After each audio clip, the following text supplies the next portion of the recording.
नमस्कार। आज हम 7वीं कक्षा की हिंदी की पाठ्य पुस्तक मल्हार के पाठ 1 माँ कह एक कहानी, जो कि एक कविता है, इसे पढ़ेंगे, जिसके कवि मैथिली शरण गुप्त जी हैं। डियर स्टूडेंट्स, इस चैनल पर आपको सभी सब्जेक्ट्स की वीडियोस मिल जाएंगी, जिसके लिए आप डिस्क्रिप्शन या प्लेलिस्ट चेक कर सकते हैं। तो आइए मैं आपको जल्दी से यहाँ बता देती हूँ कि आप प्लेलिस्ट को कैसे चेक कर सकते हैं।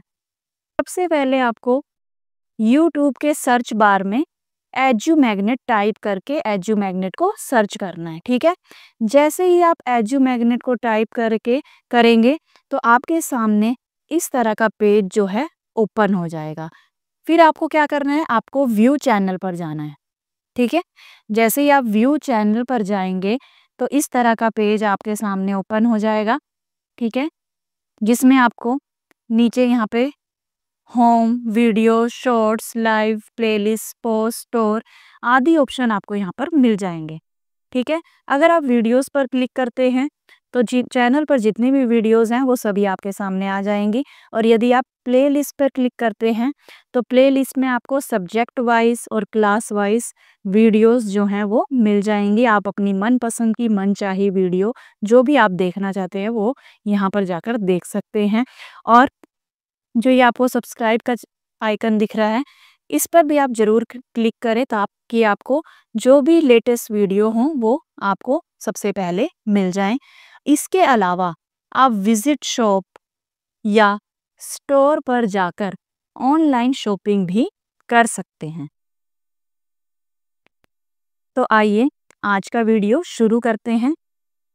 इस कविता को पढ़ने से पहले यहाँ कविता के अंत में कवि से परिचय दिया गया है। आइए सबसे पहले उसे पढ़ते हैं। कवि से परिचय। मैथिली शरण गुप्त द्वारा रचित कविता का यह अंश माँ कह एक कहानी उनकी काव्य कृति यशोधरा से लिया गया है। ये अंश किससे लिया गया है? मैथिली शरण गुप्त जी की काव्य कृति यशोधरा से।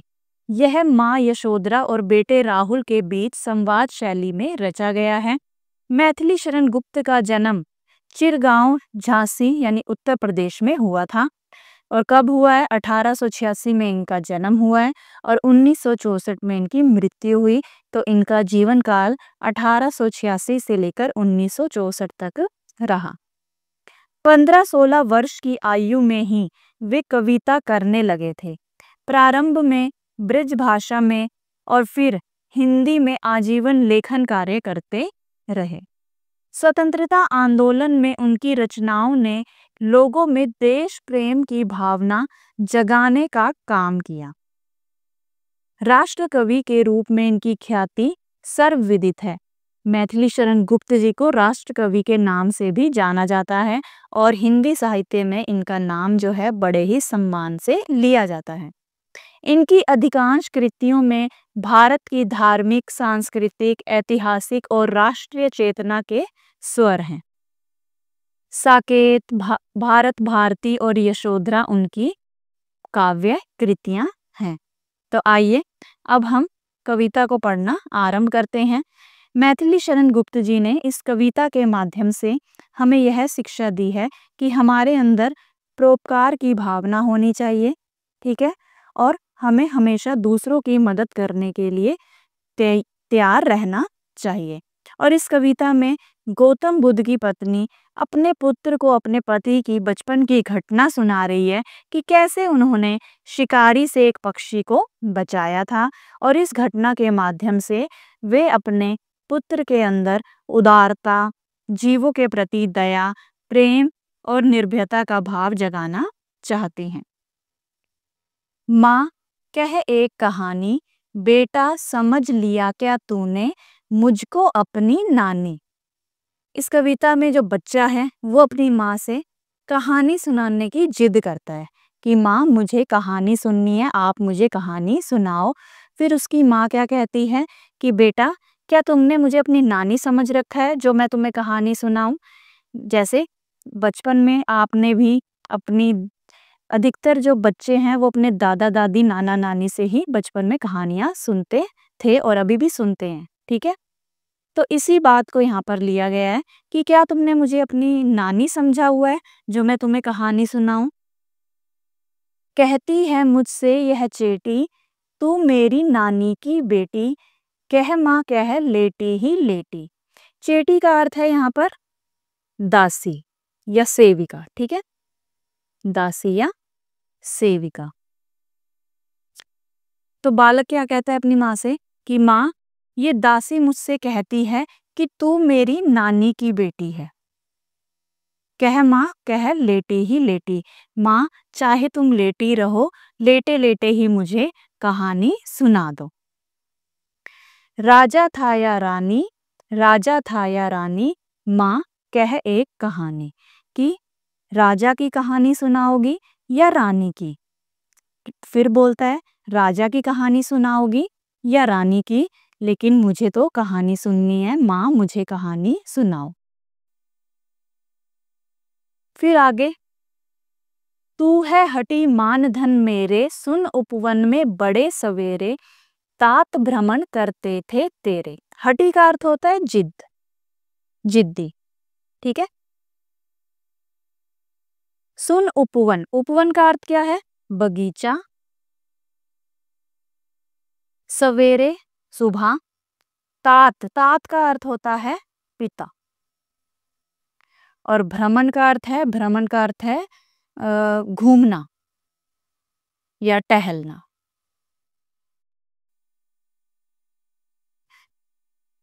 तो इन पंक्तियों में क्या कहा गया है, तू है हटी मानधन मेरे, सुन उपवन में बड़े सबेरे, तात भ्रमण करते थे तेरे। जब बच्चा बार बार अपनी माँ से कहानी सुनने की जिद करता है, फिर माँ क्या कहती है कि मेरे पुत्र तुम बहुत ही जिद्दी हो, और तुम्हारी जो कहानी सुनने की जिद है वह मैं मानती हूँ, चलो मैं तुम्हें कहानी सुनाती हूँ। एक बार क्या होता है, एक बार बगीचे में सुबह सुबह तुम्हारे पिताजी जो हैं वो घूम रहे थे या टहल रहे थे, ठीक है। जहाँ सुरभि मनमानी, जहाँ सुरभि मनमानी, हाँ माँ यही कहानी। तो सुरभि का अर्थ क्या होता है, सुरभि का अर्थ होता है सुगंध या खुशबू, सुगंध या खुशबू। और मनमानी का अर्थ मन को मोह लेने वाली, ठीक है। और यहाँ पर यही लाइन दोबारा दी गई है क्योंकि पहले माँ बता रही है कहानी सुनाते हुए कि ऐसा था वहां पर, और फिर बच्चा जो है उसी बात को दोहराता है, वो एक तरह से प्रश्न पूछता है।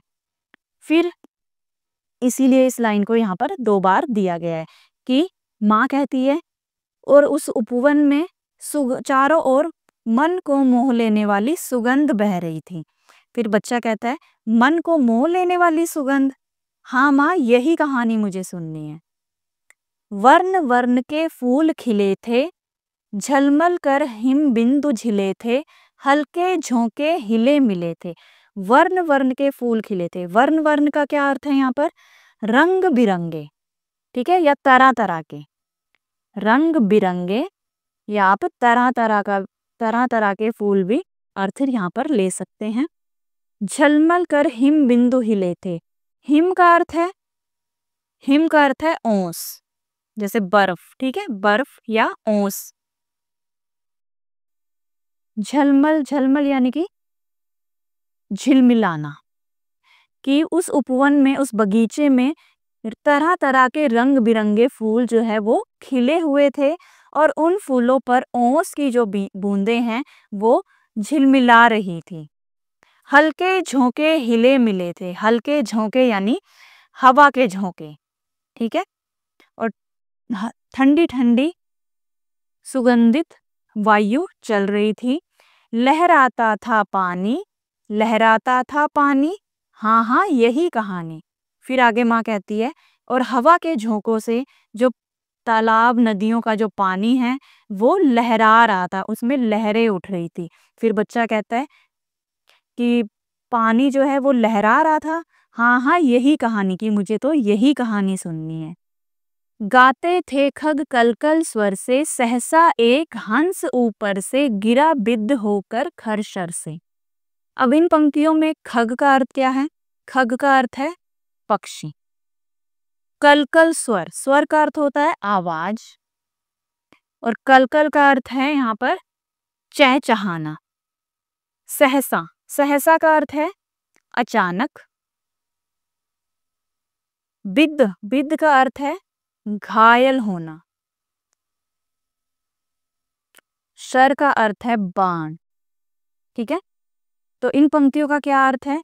माँ आगे क्या कह रही हैं? गाते थे खग कलकल स्वर से, सहसा एक हंस ऊपर से, गिरा बिद्ध होकर खरशर से। कि जो पक्षी हैं वो चहचहा रहे थे, यानी पक्षी जो है मधुर आवाज निकाल रहे थे, चहचहा रहे थे। तभी अचानक एक हंस जो है वो घायल होकर, किसी तीर से, बाण से घायल होकर वो एकदम से जमीन पर गिरता है। हुई पक्ष की हानि, हुई पक्ष की हानि, करुणा भरी कहानी। पक्ष का अर्थ है यहाँ पर पंख। ठीक है, हानि नुकसान या क्षति, चोट पहुंचना। ठीक है, करुणा भरी कहानी यानी दयापूर्ण कहानी, दया से भरी हुई कहानी। फिर इन पंक्तियों में माता क्या कह रही है? हुई पक्ष की हानि, हुई पक्ष की हानि, करुणा भरी कहानी। कि इसमें जब वो पक्षी जो है, वो हंस जो है, वो घायल होकर नीचे जमीन पर गिरता है, तो उसका जो पंख है, उसके पंख जो हैं उन्हें क्षति पहुंचती है, नुकसान पहुंचता है। बाण जो है उसके पंखों पर लगता है, जिस वजह से वो उड़ नहीं पाता और बेसुध होकर जमीन पर गिर जाता है। फिर बच्चा कहता है, क्या पंखों को पहुंची हानि? और माँ कहती है, हाँ, ये उसकी बहुत ही करुणा भरी कहानी है। ये कहानी जो क्या है, वो बहुत ही करुणा भरी है, दया से भरी हुई है। एक पक्षी की, एक जीव की ऐसी हालत देखकर मन जो है वो करुणा से भर उठता है। चौंक उन्होंने उसे उठाया, नया जन्म सा उसने पाया, इतने में आखेटक आया। चौंक उन्होंने उसे उठाया, कि तुम्हारे पिता जो हैं वो तो आराम से, बड़े ही आनंद से उपवन में घूम रहे थे, लेकिन जैसे ही वो घायल पक्षी जो है, जीव जो है गिरा, हंस गिरा, तो वो चौंक गए, चकित हो गए। चौंकना यानी चकित होना। और उन्होंने फिर क्या किया? उसे बड़े ही प्यार से गोद में उठाया, उसके जो घाव थे उन्हें सहलाया, उस पर दवाई लगाई, पट्टी की। ठीक है, और जब जो हंस है उसे आराम मिला, तो उसे ऐसा लगा कि उसे जो है नया जन्म मिल गया, कि तुम्हारे पिता ने उसकी रक्षा की, उसकी चोट को सहलाया, उसकी मरहम पट्टी की। तो हंस को क्या लगा कि मुझे जैसे नया जन्म मिल गया हो, वरना उसे तो लगा था कि मैं अब नहीं बचूंगा। इतने में आखेटक आया। आखेटक का अर्थ है शिकारी। कि तभी वहां पर शिकारी आया जिसने उस हंस को घायल किया था। लक्ष्य सिद्धि का मानी, लक्ष्य सिद्धि का मानी, कोमल कठिन कहानी। लक्ष्य का अर्थ है निशाना, और सिद्धि यानी साधना, जैसे लक्ष्य साधना। ठीक है, कि उसने जो है उस हंस को घायल किया अपने निशाने से। तो वो उसे अपने निशाने पर बहुत ही घमंड हो रहा था, बहुत ही वो खुश था कि उसका जो निशाना है वो बिल्कुल सही लगा है। फिर वो कहता है, बालक लक्ष्य सिद्धि का मानी, कि उसे अपने लक्ष्य पर, उसे अपने निशाने पर बहुत ही घमंड हुआ था। फिर उसकी माँ कहती है, हाँ, कोमल कठिन कहानी की, कहानी जो है बहुत ही कोमल और कठिन कहानी है, कि जिससे मन जो है वो दया से, करुणा से भर उठता है। कहानी जो है बहुत ही कोमल और कठिन कहानी है, इसे सुनाना बहुत ही कठिन हो रहा है। ठीक है, मन जो है करुणा से भर रहा है, और इस कहानी को आगे बढ़ाना, सुनाना बहुत ही कठिन हो रहा है। मांगा उसने आहत पक्षी, तेरे तात किंतु थे रक्षी, तब उसने जो था खगभक्षी, करने की ठानी, हट करने की ठानी, अब बढ़ चली कहानी। आहत यानी चोट पहुंचा हुआ, चोट पहुंचा हुआ या घायल। ठीक है, इन पंक्तियों में आगे माता क्या कह रही है, बालक की माता कह रही है कि जो शिकारी था उसने उस घायल पक्षी को तुम्हारे पिता से मांगा, लेकिन तुम्हारे पिता ने तो उसकी रक्षा की थी। तब उसने जो था खगभक्षी हट करने की ठानी कि वो अपने उस पक्षी को वापस पाना चाहता था कि ये इस पर मैंने निशाना साधा है, ये मेरे बाण से घायल हुआ है, तो ये पक्षी जो है मेरा है। लेकिन तुम्हारे पिता ने कहा कि मैंने इसकी रक्षा की है, मैंने इसकी रक्षा की है, मैंने इसे बचाया है, तो इस पक्षी पर मेरा अधिकार है। और वो कहने लगा कि इस पर मेरा अधिकार है। ठीक है, दोनों दोनों अपनी अपनी जिद पर अड़े रहे और इसी तरह जो कहानी है वो आगे बढ़ी। हुआ विवाद सदे निर्दय में, उभय आग्रही थे स्वयं विषय में, गई बात तब न्यायालय में। हुआ विवाद, विवाद यानी कि झगड़ा, बहस, झगड़ा या बहस। सदे का अर्थ होता है, सदे का अर्थ होता है दयालु, और निर्दय का अर्थ होता है दयाहीन। ठीक है, जिसमें दया ना हो। उभय, उभय का अर्थ होता है दोनों। ठीक है, स्वयं विषय यानी कि अपनी अपनी बात पर, अपनी अपनी बात पर दोनों अड़े रहे।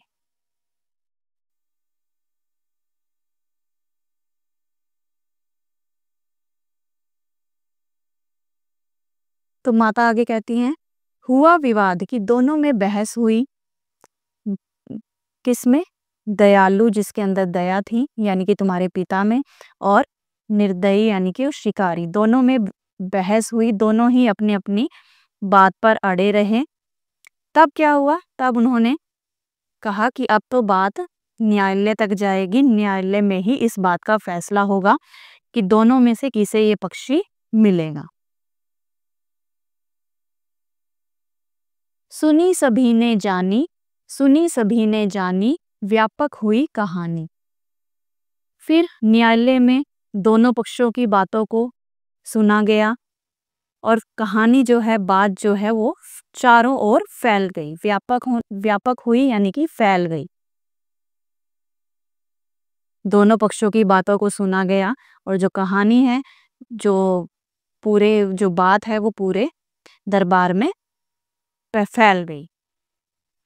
राहुल तू निर्णय कर इसका, न्याय पक्ष लेता है किसका, कह दे निर्भय जय हो जिसका। सुन लूं तेरी बानी, माँ मेरी क्या बानी, मैं सुन रहा कहानी। फिर माता अपने पुत्र से, राहुल से प्रश्न पूछती है कि तू निर्णय कर इसका, निर्णय यानी फैसला, कि राहुल बेटा अब तुम फैसला करो कि जो न्याय है वो किसका साथ देगा, किसके पक्ष में फैसला करेगा। निर्भय का अर्थ है बिना डर के, बेझिझक होकर। ठीक है, कि माता कह रही है कि अब तुम ही फैसला करो कि तुम बताओ कि न्याय ने किसके पक्ष में फैसला लिया होगा। बिना डर के तुम ये बात बता दो कि किसकी जीत हुई होगी। सुन लूं तेरी बानी, मैं ये तुम्हारे मुंह से सुनना चाहती हूँ। फिर राहुल कहता है, माँ मेरी क्या बानी, कि मैं क्या कहूँ, कि माँ मैं क्या कहूँ, मैं तो कहानी सुन रहा था। कोई निरपराध को मारे तो क्यों अन्य उसे ना उबारे, रक्षक पर भक्षक को वारे, न्याय दया का दानी, न्याय दया का दानी, तूने गुनी कहानी। फिर वो अपनी माँ के प्रश्न का जवाब देते हुए कहता है, कोई निरपराध को मारे यानी जिसका कोई दोष ना हो, यानी निर्दोष। निरपराध यानी निर्दोष। उबारे यानी बचाना, कि क्यों ना बचाए उसे। रक्षक, रक्षा करने वाला। भक्षक, मारने वाला। ठीक है, बालक कहता है कि अगर कोई निर्दोष को मारता है, जिसका कोई अपराध ना हो, अगर उसे नुकसान पहुंचाता है, तो कोई दूसरा उसे क्यों ना बचाए, उसकी रक्षा क्यों ना करे। जिस प्रकार शिकारी ने उस हंस को मारना चाहा और मेरे पिताजी ने उसे बचाया, तो उन्होंने बिल्कुल सही किया, क्योंकि मारने वाले से बचाने वाला जो है वो बड़ा होता है, तो न्याय जो है उन्हीं के पक्ष में होना चाहिए था, यानी मेरे पिता के पक्ष में ही होना चाहिए था, क्योंकि न्याय हमेशा दया करने वाले का पक्ष लेता है। न्याय दया का दानी का अर्थ है कि न्याय हमेशा दया करने वाले का ही पक्ष लेता है, इसलिए इसे दया का दानी कहा गया है। ठीक है, फिर माँ कहती है, तुम्हारा ये उत्तर सुनकर मुझे बहुत प्रशंसा हुई, तुमने बिल्कुल सही बात कही है, तुमने इस कहानी को अच्छे से समझा है। तो बच्चों, इस कविता से हमें यही शिक्षा मिलती है कि हमें कभी भी बेजुबान प्राणी या जीव को नुकसान नहीं पहुंचाना चाहिए, और यदि हमें कोई ऐसा जीव घायल अवस्था में मिलता है तो हमें उसकी रक्षा करनी चाहिए, क्योंकि उनमें भी प्राण होते हैं, उन्हें भी पीड़ा का एहसास होता है।